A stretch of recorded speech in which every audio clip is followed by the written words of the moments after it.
स्वागत है आप सभी का फिर एक नई वीडियो में। मैं हूं फुरकान बिहार से।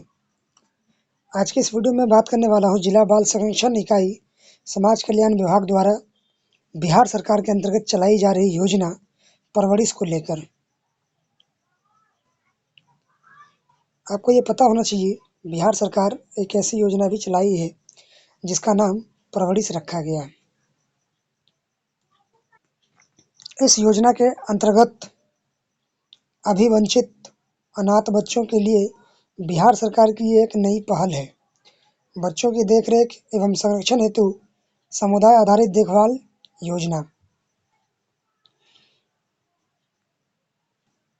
आमजनों से अनुरोध है कि यदि वे अपने आसपास परवरिश योजना के अंतर्गत आहारता रखने वाले, देखरेख एवं संरक्षण की आवश्यकता वाले अनाथ एवं बेसहारा बच्चों को देखें अथवा इसकी सूचना हो तो अपने संबंधित जिले के निकटतम आंगनबाड़ी केंद्र की सेविका या फिर जिला बाल संरक्षण इकाई या फिर बाल कल्याण समिति या फिर बाल विकास परियोजना पदाधिकारी से संपर्क कर उस बच्चों को राज्य सरकार की महत्वाकांक्षी योजना परवरिश का लाभ दिलाने का प्रयास करें।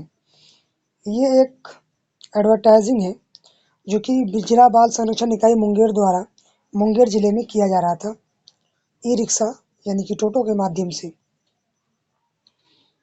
ये आम जनों से अनुरोध की गई है, अगर आपके पास आसपास भी कोई अनाथ बच्चा या बेसहारा बच्चा दिखे, अनाथ बच्चा तो आप समझ ही सकते हैं, जिनके माता पिता की मृत्यु हो गई हो, लेकिन एक खास बात यह है कि 18 साल से कम होना चाहिए। उसकी जो एज होनी चाहिए वो 18 साल से कम होनी चाहिए, तभी आप इसके लिए एलिजिबल हैं। इसके आगे जो है वो पूरा जानकारी देने का प्रयास करूँगा, क्या क्या एलिजिबिलिटी है और कितना अनुदान राशि मिलेगा। तो योजना का लाभ का लक्ष्य जो है, पहले लक्ष्य को समझ लें, आखिर इस योजना का उद्देश्य क्या है। इस योजना का जो यहाँ पर उद्देश्य बताया गया है, अनाथ एवं बेसहारा बच्चों को अपने निकटतम संबंधी या अपने रिश्तेदार के पास रहते हैं। HIV और एड्स कुष्ठ रोग से पीड़ित अगर कोई है तो वो भी बच्चे इसके लिए एलिजिबल हैं। HIV एड्स रोग से पीड़ित माता पिता के बच्चे अथवा कुष्ठ रोग से पीड़ित माता पिता की संतानें। वैसे बच्चे भी अनाथ एवं बेसहारा माने जाएंगे जिनके माता एवं पिता की मृत्यु हो गई हो या मानसिक दिव्यांगता के कारण कारावास में बंदी होने के कारण अथवा किसी न्यायिक आदेश के वे अपने बच्चों की परवरिश करने में असमर्थ हो गए हों। यहाँ पर बहुत सारा जानकारी है, आप इसको समझने का प्रयास करें। सबसे पहले तो अनाथ है, सबसे पहले अनाथ बच्चे यहाँ पर एलिजिबल हैं। दूसरा बेसहारा, जिनका कोई सहारा नहीं है, जो अपने घर से काफ़ी दूर है या फिर कोई उनका सहारा है ही नहीं, खाने पीने रहने का कोई व्यवस्था नहीं उसके पास, या फिर अपने निकटतम यानी कि अपने आसपास किसी रिश्तेदार के पास रहते हैं। यहाँ पर यह भी जानकारी दी गई है, अगर कोई बच्चा जो बेसहारा है और कोई रिश्तेदार उसे पालता पोसता है यानी कि उसकी जीवन यापन करवाता है, तो वैसे बच्चे भी यहाँ पर एलिजिबल हैं। दूसरा, HIV और एड्स जैसे बीमारी से अगर कोई पीड़ित बच्चा है तो वो इसके लिए एलिजिबल है। तीसरा, HIV और एड्स रोग से पीड़ित माता पिता के बच्चे यानी कि माता पिता के बच्चे अगर पीड़ित है तो वो भी एलिजिबल है, चाहे वो अनाथ हो या ना हो बच्चे, अथवा कुष्ठ रोग से पीड़ित माता पिता की संतानें। यहाँ पर एलिजिबिलिटी काफ़ी बेहतर दी गई है, जो कि बच्चों की सुरक्षा के लिए काफ़ी महत्वपूर्ण है। यहाँ अनुदान राशि की बात करें तो 0 से लेकर 18 वर्ष की उम्र में अगर कोई ऐसा बच्चा है तो उसको 1000 रुपये प्रति महीने दिया जाएगा बिहार सरकार द्वारा।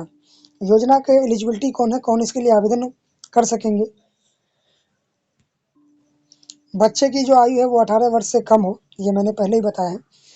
पालन पोषण करता परिवार अथवा माता पिता की BPL के अधीन सूचीबद्ध हो अथवा उनकी वार्षिक आय 60,000 रुपये से कम हो।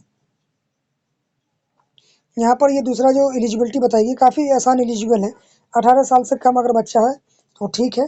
दूसरा, जो भी इसका पालन पोषण करता है, जैसे मान लीजिए बेसहारा लोग को कोई आसपास में उसको रख रहा है, उसका जीवन यापन कर रहा है, तो उसका जो परिवार हो ना, वो चाहे BPL कार्ड धारक हो या फिर 60,000 से कम का इनकम सर्टिफिकेट हो उसके पास, जो कि वो RTPS यानी कि अपने नज़दीकी ब्लॉक से बना सकते हैं। या फिर अगर कोई ऐसे बच्चे हैं जिनकी माता पिता की मृत्यु हो गई, वो अनाथ हैं, तो उन्हें भी ये जानकारी दर्शाना होगा, चाहे वो बीपीएल कार्ड हो या फिर 60,000 से कम का इनकम सर्टिफिकेट, वो बिहार सरकार के अंतर्गत आरटीपीएस ब्लॉक में जाकर बनवा सकते हैं। और यहाँ पर खास बातें ये बताई गई है, अगर कोई बच्चा एचआईवी और एड्स एवं कुष्ठ रोग से पीड़ित है, अगर ये तीनों बीमारियों में से किसी एक से पीड़ित है, तो ये सब कुछ नहीं देखा जाएगा, उसको ये पात्रता रखी जाएगी, यानी कि वो इसके लिए आवेदन कर देगा। उसके लिए कोई ये एलिजिबिलिटी नहीं है कि अगर 60,000 से कम लाओ या फिर कोई बीपीएल कार्ड धारक हो, ऐसा कुछ भी नहीं है। बात करें आवेदन की प्रक्रिया, आवेदन कैसे करेंगे, महत्वपूर्ण बातें हैं, क्योंकि ये सारा प्रोसेस जो है ये ऑनलाइन के माध्यम से नहीं होता है, ये सारा कुछ ऑफलाइन ही होता है। तो आवेदन करने के लिए आप आवेदन पत्र आंगनबाड़ी केंद्र की सेविका के पास निःशुल्क उपलब्ध है, यानी कि आंगनबाड़ी में इसका फॉर्म उपलब्ध है, आप जाकर ले सकते हैं। आवेदन पत्र को चाहे तो आप समाज कल्याण विभाग की वेबसाइट जो है https://state-bihar.government.in सोशल वेलफेयर पर भी उपलब्ध है, यहाँ से आप डाउनलोड कर सकते हैं, या फिर आवेदक आवेदन पत्र भरकर आवश्यक कागजात संलग्न कर संबंधित क्षेत्र की आंगनबाड़ी सेविका के पास जमा करेंगे। अगर एचआईवी और एड्स के मामले में आवेदक आवेदन को भरकर बाल विकास परियोजना पदाधिकारी के कार्यालय में जमा करेंगे। इसका लाभ लेने के लिए क्या है कि सबसे पहले आप आंगनबाड़ी विजिट करें और वहाँ से इस फॉर्म को प्राप्त करें। फॉर्म लेने के बाद आपको फॉर्म में मांगी गई जो भी जानकारी होगी उसे भरें, उसके बाद आप उसी आंगनबाड़ी में जाकर जमा कर दें। अगर किसी का एलिजिबिलिटी एचआईवी और एड्स को लेकर है, अगर एचआईवी और एड्स के कारण आप इस फॉर्म को भर रहे हैं, तो सीधा आप बाल विकास परियोजना पदाधिकारी से संपर्क करके जमा कर सकते हैं। ये जानकारी मुंगेर जिले से फिलहाल दी गई है। मुंगेर जिले की जो जिला पदाधिकारी है, जो डीएम साहब है, उनके द्वारा इस पर काफ़ी जोर शोर से प्रचार किया गया है और काफ़ी महत्वपूर्ण जानकारी दी गई है। फिलहाल ये मुंगेर नहीं बल्कि पूरे बिहार के हर एक ज़िले के लिए है। हर एक ज़िले में कहीं भी अगर इसी प्रकार का बेसहारा या अनाथ बच्चा है, तो उसके लिए ये एलिजिबिलिटी है, आप इसके लिए आवेदन कर सकते हैं। आज के लिए इतना ही, धन्यवाद। पिछली वीडियो में मैंने बताया था बिहार कन्या विवाह योजना को लेकर, अगर आप वो वीडियो नहीं देखे हैं तो हमारे चैनल पर विजिट करके एक बार ज़रूर देख लें। हमारे द्वारा जानकारी दी गई कैसी लगी इसे कमेंट में ज़रूर बताएं, और हमने जो कुछ भी बताया है वो कैसा लगा, सही है या गलत है, किस प्रकार है।